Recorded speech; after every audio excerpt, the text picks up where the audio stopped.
Everyone. वह व्यक्ति जो दूसरों के प्रति एम्पैथी रखता है वह अपने लाइफ के हर एरिया में सक्सेसफुल होता है। एम्पैथी एक बहुत ही पावरफुल कॉन्सेप्ट है और आज हम इसी कॉन्सेप्ट के बारे में बात करने वाले हैं। आज की जो लाइफस्टाइल है उसमें इमोशंस मानो गायब होते जा रहे हैं और ये जैसे ही गायब होते हैं, मानवीय संवेदनाएं, इमोशंस गायब होती है तो वहां ऑक्यूपाई कर लेती है नेगेटिव एनर्जी और नेगेटिव एनर्जी का रिजल्ट होता है बीमारियां, टेंशन्स। लेकिन आज भी वह व्यक्ति सक्सेसफुल है जो मानवीय भावनाओं से ओतप्रोत है, इमोशंस है, उसमें ह्यूमैनिटी है। वो इंसान हर एरिया में सक्सेसफुल है। जब व्यक्ति दूसरों की फीलिंग्स को समझने लगता है, मतलब वो दूसरों के प्रति समानुभूति या जिसे हम एम्पैथी कहते हैं रखने लगता है, तो वो अपने हर एक एरिया में बेस्ट परफॉर्म करने लगता है। क्या होती है ये एम्पैथी? एम्पैथी मतलब दूसरों के दुखद परिस्थितियों को बिल्कुल ऐसे महसूस करना कि वो बिल्कुल आपके साथ हो रही हो, इसे ही एम्पैथी कहते हैं। एम्पैथी मतलब सिर्फ फील करना नहीं होता। एम्पैथी मतलब दूसरों की फीलिंग को समझना, उसे रिस्पेक्ट करना भी होता है। सरल शब्दों में कहा जाए तो भावनाओं का सम्मान, दया, समभाव, यही एम्पैथी होती है। आप देखिए, आज छोटी छोटी बातों में हर कोई रेडी है बस लड़ाई करने के लिए, दूसरों का मर्डर करने के लिए।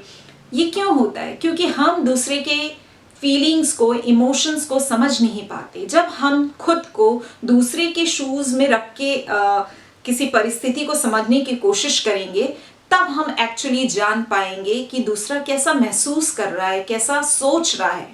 और एम्पैथी एक बहुत अच्छा टूल है अपनी पर्सनालिटी को ग्रूम करने के लिए, आपकी स्किल्स को डेवलप करने के लिए।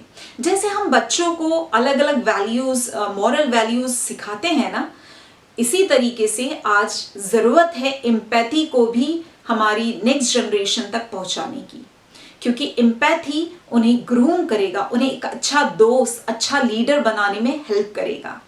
एम्पैथी के बहुत सारे फायदे हैं, क्योंकि आप अगर समझ जाते हैं कि सामने वाला पर्सन किस फेज से, किस परिस्थिति से गुजर रहा है, तो आप उसको उस तरीके से डील करते हैं। मतलब अगर हम सामने वाले पर्सन की प्रॉब्लम्स को समझ जाते हैं तो हम उसे उतने ही इफेक्टिवली डील कर सकते हैं। मतलब हम एक बहुत अच्छे दोस्त बन सकते हैं, हम एक बहुत अच्छे केयरिंग पर्सन बन सकते हैं। एक अच्छे लीडर में एम्पैथी जरूर होती है। एम्पैथी जैसे मैंने कहा कि बहुत इंपॉर्टेंट कॉन्सेप्ट है और ये हमें हमारे नेक्स्ट जनरेशन तक पहुंचाना बहुत ज़्यादा ज़रूरी है। लेकिन इसकी प्रैक्टिस कैसी की जाए, ये भी इम्पॉर्टेंट है। एम्पैथी प्रैक्टिस करने के लिए हमें दूसरों की फीलिंग्स पे अटेंशन पे करना होगा।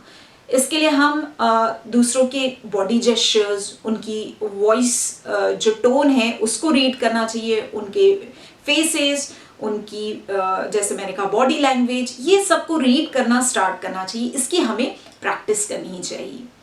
दूसरा पॉइंट इंपॉर्टेंट है एम्पैथी को इम्प्लीमेंट करने के लिए या एम्पैथी को प्रैक्टिस करने के लिए, वो है हम कुछ भी कहने से पहले या हम कुछ भी एक्ट करते हैं उससे पहले हमें जरूर सोचना चाहिए। हो सकता है कोई जोक मेरे लिए बहुत हंसी क्रिएट करता हो, लेकिन दूसरा जो पर्सन है उसके लिए वो बहुत ही सेंसिबल टॉपिक हो, तो हमें ऐसे जोक्स नहीं क्रैक करने चाहिए। तो दो चीजें मैंने आपको प्रैक्टिस के लिए बताई। पहली तो pay attention on others feeling, दूसरा थिंक बिफोर यू स्पीक और एक्ट, तीसरा एवरीवन इज डिफरेंट। ये पॉइंट को हमें हमेशा याद रखना चाहिए।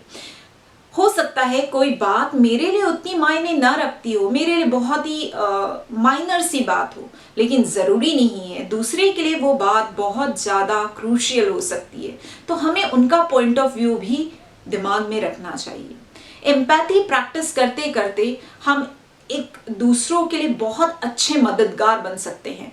एम्पैथी कोई योग्यता नहीं है, बल्कि ये एक कैरेक्टर को बिल्ड करने वाली कॉन्सेप्ट है और इसे हमें हमारे नेक्स्ट जनरेशन पे बहुत स्ट्रांगली पहुंचाना है। एम्पैथी हमें एक अच्छा ह्यूमन बीइंग बनाने में बहुत ज़्यादा हेल्प करेगी। तो आई होप एम्पैथी का कॉन्सेप्ट आपको समझ भी आया है और आप उसे प्रैक्टिस करना भी स्टार्ट करेंगे। जल्दी नेक्स्ट वीडियो के साथ आती हूँ, तब तक के स्टे हैप्पी, स्टे ब्लेस्ड।